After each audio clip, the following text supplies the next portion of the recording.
Okay, welcome to the final part of the Monster Party Let's Play. So, I just want to point out that I'm actually doing this part post-commentary. So because of that, I took the liberty of editing out all the deaths.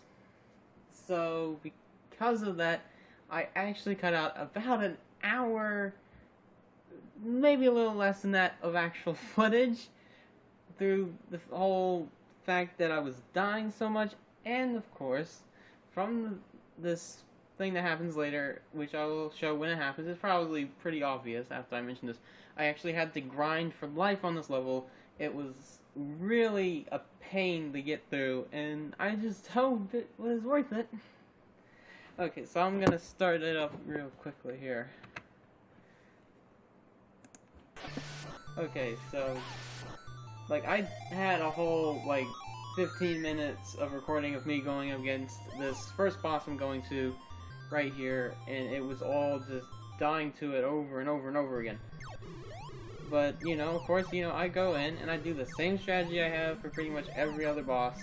I just go in and I just wail on it as much as I can, hope that I do more damage to the boss than it does to me. Of course, so I do that. I died a lot. So, I actually died a lot right after here. This is actually, probably, 5th time, I believe. See, this is where you have to grind for health at the beginning. Because if you don't, because that's the only place where you can really get health easily. After that, it becomes the biggest pain. As you can see, I'm actually grinding a little bit here. So, you just go through and you attack those guys. One of them will always drop that heart. Up to a certain point, eventually it will stop dropping it. Which is the problem. There's no other place to get health other than through the witch enemies that you might have seen flying by. But, you can't do very much damage to them. So that's where, I spent a good, maybe 25 minutes grinding, that one specific spawn of the witch enemy later on, which is, of course, I cut that out because that was just ridiculous.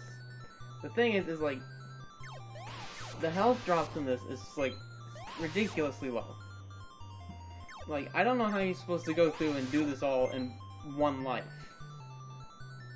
So, I mean, not to mention the final boss. When I get to that, the final boss is considered a boss of this world. Which, it makes sense, final world, final boss. The thing is, you do have to get a key to go to and then go to the end of the world like you normally would. The problem is even though it gives you health beforehand, like you normally do in completing a world, if you die there, you have to start over at the beginning of World 8, which is why I'm glad I used save states in this, it would just save, it just saves so much time. See, that witch right there dropped a question mark.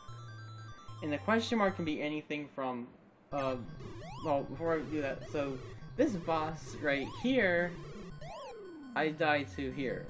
Oh wait, yeah, I don't die here because I cut out the death. So, I died before here once, and then that's when I decided I really have to grind, considering I was there's no way I could do it without getting some help. So, of course, the question mark, like I was saying, it can be anything from points to the Burt pill, anything. And one of those things is health. The problem is, of course, you have to then grind that, which if you grinded the other... See, so I'm gonna cut, right around here. Yeah, right here to this boss. I had to go and grind a lot to get that, because the other enemies stopped dropping the heart. I had to go to the witch and keep doing that. The problem is you don't do much damage to her. The only way to do it is to knock the projectiles back at her before she gets away. And then, of course, she only drops a question mark. See, and the question marks can literally be anything. So I get the key from the final boss here. I'm gonna go fight the final boss of the game. This was ridiculous as well, because I only have 1 health. And oddly enough, you can kill that enemy, and you can kill 1 more of those, I believe, unless it, yeah, like that one. Because that one, if it runs into you while you're in the air like that, it kills you. And I don't know why it does that. I can do it with that one also, but then the next two I can't do that with. I have to drop down and kill it. And I can do it with that one also. But it's... like, I don't understand what the deal is with that. Okay, so, you know, we're gonna come up to the last door here. There's a couple of these guys just waiting right there just to try to ambush it, I guess, at the last minute. Of course, you know, make it here. You get your health refilled to a certain point. And I died so much at the boss. I'm actually gonna go ahead and I'll make a little video thing of just all the deaths I had. Just the plain footage of that. Just because I had so many deaths on this boss because it's ridiculous. Because the nose, it has to open up for you to hit it, but I'll get to that in a sec.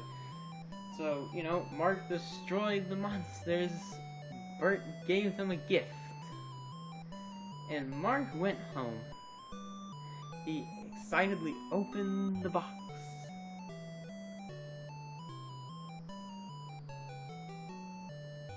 A beautiful princess came out.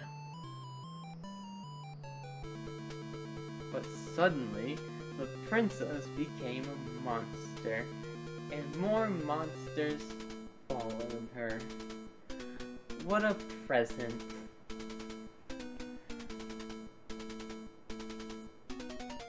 Mark was scared and screamed.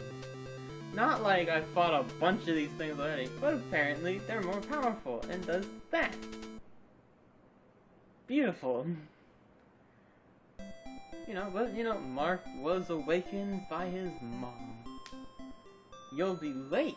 It was a dream. I'm leaving. Mark opened the door. Bert was there. He whispered to Mark. Press X. Let's go again. Of course, I do not want to do that again. I probably will not play Monster Party ever again.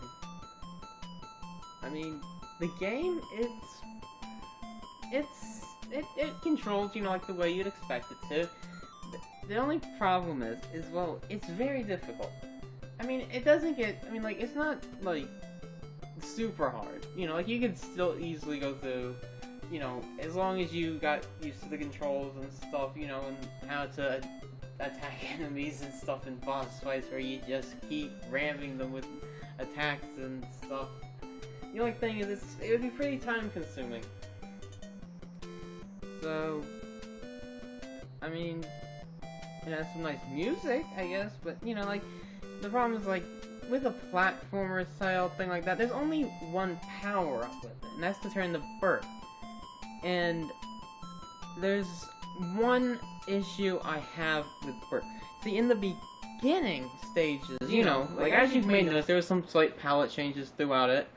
And then, of course, you know, you get to the later stages, Bert's attack actually changes. It goes from a single beam to these two beams that come apart and close together. But during the part where they're farthest apart, enemies can actually go through there. So I actually got hit a lot by those ghost guys that while grinding for health, because they would slip through the shots and stuff. And it's ridiculous. And I have no idea why they would go with that. I mean, I don't know if it does more damage or anything exactly. I didn't keep track of that. I'm not gonna bother looking that up. But it's the most annoying thing it's one of the most annoying things in the game. You know, because it's like, you go farther into the game, and it's made harder being Bert through that. The only reason why you become Bert is because you do more damage per hit. But of course, if you can capitalize on the thing with Mark's bat, you see, because with Mark's bat, I believe I mentioned this earlier, you know, but of course, you know, the thing is, with Mark's bat, as long as you're holding down the attack button while in the air, Mark's bat will stay out, and you'll do consecutive amounts of damage. So Mark could actually do more damage per second than Bert. So in the long run, he's a lot more effective against bosses. Of course, against the snake guy earlier in the you know, the first boss I came across in this world, you know, the more damage does help with having Bert a little bit, but it wasn't really anything special. It's just like you only needed it so then you could do more damage to him beforehand, because you can't do a lot of consecutive damage against a moving target like that, considering you have to hit him in the head every time. But of course, that brings me to the final boss, which I was kind of talking to for the little end story thing shows up. But the boss, from what I had personal experience with, I don't know if it's supposed to be like this, but from what I've noticed personally when I was playing this, the nose has to open, you know, like this is the standard game thing, but the nose on the guy has to open up for you to hit it. But it seems so random when I do it, because like I'll be standing around trying to dodge the stupid eyeballs, hitting them and whatever, you know, and it would be like 5 minutes is what it'd feel like at least. And then, you know, it still hasn't opened his nose. And it's ridiculous, but I noticed in the last fight, he died pretty quickly within like the first couple of times he opened it, and it wasn't that far apart, so I don't know exactly what happened, but you know, like all the other attempts I had, like, I don't know, maybe it was just getting really close to doing it, but didn't quite, but, you know, overall it's not a terrible game, but, trying to beat it is not really worth it. I mean, like, I can imagine, especially if I had to keep continuing, it wouldn't be the worst thing in the world, but, you know, like, it would have just been so much more time-consuming and annoying, and one thing I just hate in games is when I have to keep redoing something. It doesn't matter how low it is. If I have to keep redoing it, it's not worth my time. But that was Monster Party. It sure was some party.